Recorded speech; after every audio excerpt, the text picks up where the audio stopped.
mazava tsara aminao fa misy andinitsoratra masina anankiray averina vakina ity de mifantatro amin'ny alalan'zao andinitsoratra masina zao zany hoe zay le fiainan'ny zanak'olombelona rehetrarehetra nanomboka tamin'ny fahalavony Adama sy Eva mandraka androany ohatra ny daholo ny olona rehetrarehetra fa misy teny anankiray tia zay vakitsika eo amin'ny filazantsarany Jaona toko voalohany Jaona toko voalohany andininy 12 sy 13 Jaona toko voalohany andininy 12 sy andininy 13 zao ny volazany teny ary amin'ny anaran'i Jesosy Tompo fa izay rehetra nandray azy dia nomeny hery ho tonga zanak'Andriamanitra dia izay mino ny anarany dia ireo izay tsy nateraky ny rà na ny sitrapon'ny nofo na ny sitrapon'ny olona fa naterak'Andriamanitra.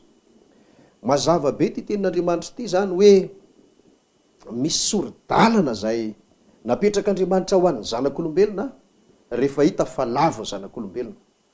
Ary zay natonga an'Andriamanitra namela ilay fahafatesana voalohany le tena hoe fialan'ny fofonaina sy ny aina ao anatin'ny olona dia reny olona maty alevina rehetrarehetra reny ankoatran'ilay fahafatesan'ny fanahy zany navelan'Andriamanitra hiditra izay mba ahafahany mametraka n'ilay drafitra ho fanavotana ny olombelona.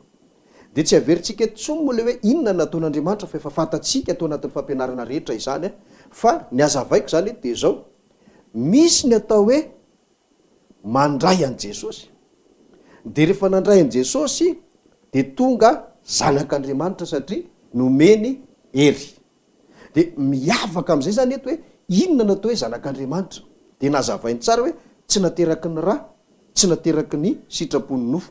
Inona moa natao hoe nateraky ny rà sy ny sitrapon'ny nofo tsika olombelona zay nateraky ny ray sy ny renitsika nateraka ara-nofo ny dikan'izay fa ny atao hoe zanak'Andriamanitra osa izy dia zao naterak'Andriamanitra dia io moa mbola somary point d'interrogation na hoe zava-miafina kely amintsika fa aorianan'ity fampianarana ity zany dia hiditra ny amin'io resaka zanak'Andriamanitra sy hoe naterak'Andriamanitra io sika fa dia soritana fotsiny zany hoe misy zany olona anankiray mbola mipetraka ao anatin'le hoe nateraky ny nofo tamin'ny sitrapon'ny nofo sy ny sitrapon'ny olona nateraky ny rà fa misy kosa zany iny olona rainy any efa tafiditra ao anatin'le hoe naterak'Andriamanitra.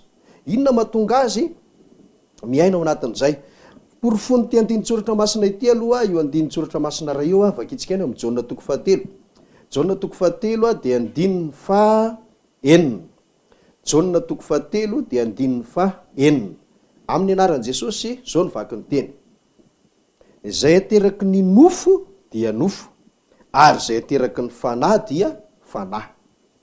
Zany hoe raha nyresaka le tare amin'le teny vakitsika voalohany nateraky ny sitrapon'ny rà ny olona tamin'ny sitrapon'ny rà sy ny sitrapon'ny nofo dia zao iny le atao hoe ateraky ny nofo iny fa le naterak'Andriamanitra indray dia soritany manokana eto zany hoe nateraka ny fanahy dia io ale mbola ho programantsika manaraka io fa tiako asongadina fotsiny zany hoe misy zavatra ohatr'izay zany ao anatin'le hoe drafim-panafotan'Andriamanitra miana amin'le nateraky ny nofo amandraly olona dia aterak'Andriamanitra indray dia ny zavatra tsy azo elana aloha dia ity ny dingana sy ny lalana atongavan'le olona ao anatin'le hoe aterak'Andriamanitra dia le nazavaintsika rehetra teo tao alohan'ity fantarana ity dia mikasikasika an'le hoe fahamonjena le fanesorana an'le ota ao anatin'le olona fa rehefa afaka ao anatin'le olona le ota zay vao tonga sy ho tonga eo amin'ny atao hoe zanak'Andriamanitra io ny olona anankiray.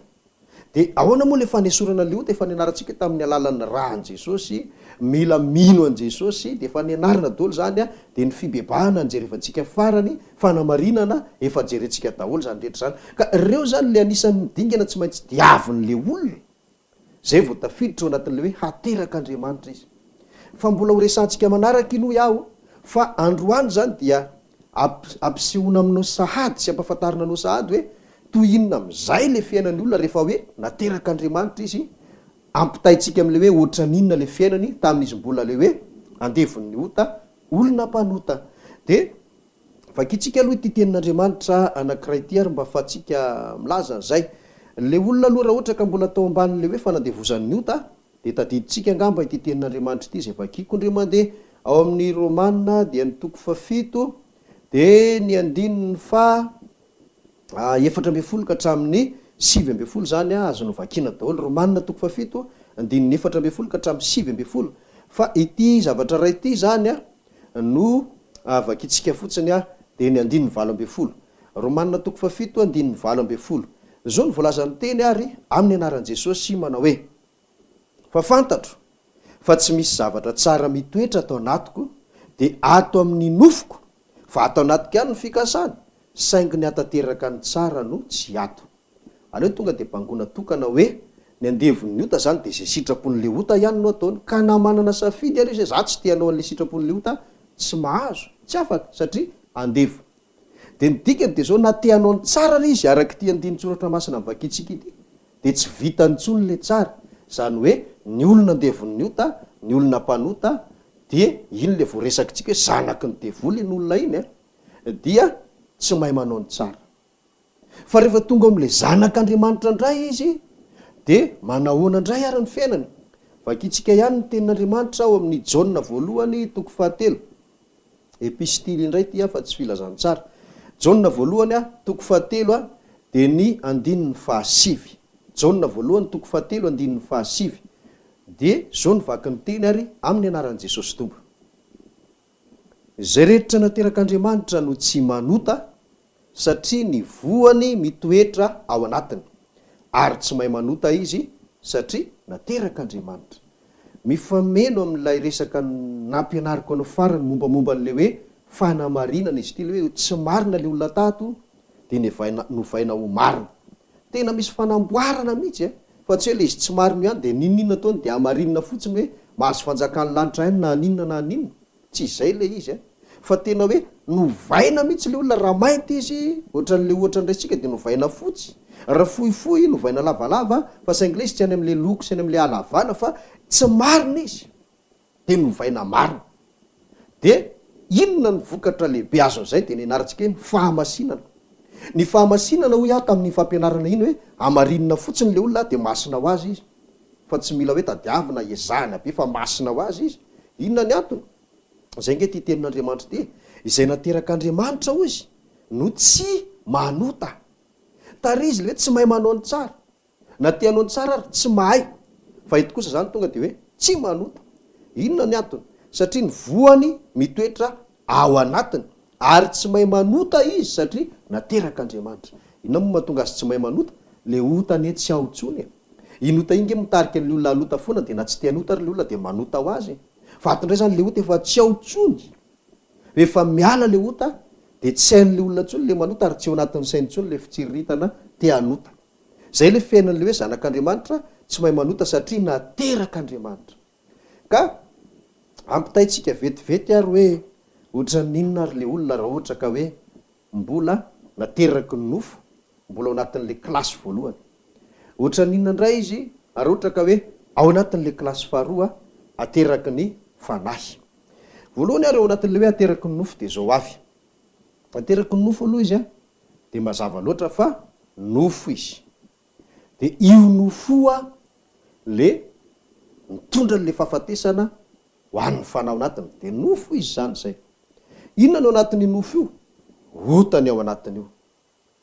De manarak'izay satria le otany ao anatiny de andevon'ny ota izy. Mazava be zay zavatra zay. De izy io andevon'ny ota io tsy mahay manao ny tsara. De izy le tsy mahay manao ny tsara iny am'izay dia mazava loatra fa zanaky ny devoly. Zay ny tady teo zay. De satria ireo rehetra ireo any devoly daholo reo. Vokatra zay de maty fanahy le olona. Enina zay ary ny fafito farany de vokatr'ireo rehetrarehetra reo tsy mandova fiainana mandrakizay. Averintsika indray mandeha ateraky ny nofo izy de rehefa ateraky ny nofo izy dia nofo. Inona ny ao anatiny? Ota. De maninona ny fiainany? Andevon'ny ota. Vokatra zany tsy mahay manao ny tsara. Ny dikan'izany zanaky ny devoly izy ary farany vokatr'ireo rehetrarehetra ireo maty fanahy. De rehefa maty fanahy izy de zay le fahafito farany tsy andova fiainana mandrakizay. Fa hojerevantsika indray zany le hoe rehefa tonga zanak'Andriamanitra indray ary le olona de inona ny fiovana misy ao anatiny ao. Le hoe nateraky ny nofo aloha de mivadika zany iny hoe nateraky ny fanahy. Zay le Jauna 7:9 ny vakitsika teo. Rehefa teraky ny fanahy le olona, le nofo tao aloha de mivadika fanahy. Tsy olona ara-nofo tsony izy zany fa olona ara-panahy. De teo aloha indray otany tao anatiny. Fa araky ny fampianarana zay, ny anarantsika indray de zao ato anatiny